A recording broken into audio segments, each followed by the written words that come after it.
Ayan, good day mga bossing. Mayroon ditong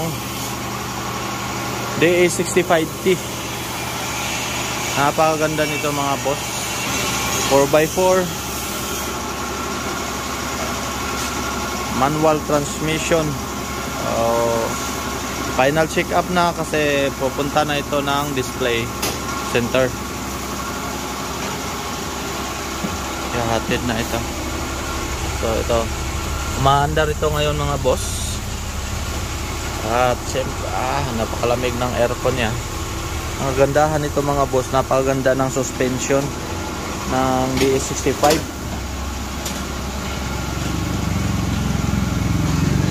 Parang kotse yung suspension nito. Wala lang itong stabilizer.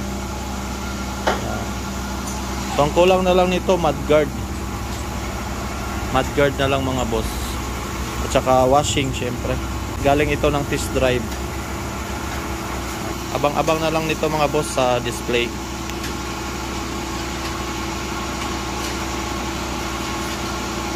Ito po ang kanyang makina mga boss. K6A engine ito.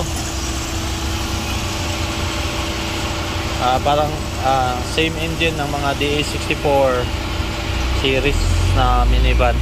So ito yung pick-up version ng DA64, ang DA65T at saka DA63T.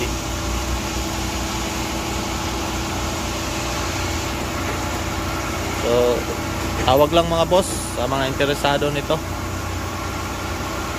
Available soon sa display center. Ayan po ang kanyang mileage mga boss, 90,000. So press na press para sa isang Japan surplus.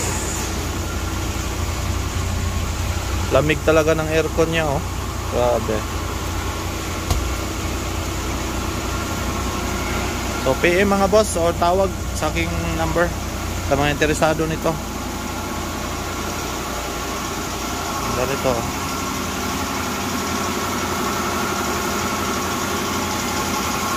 At meron din ditong DA63T na almost done na.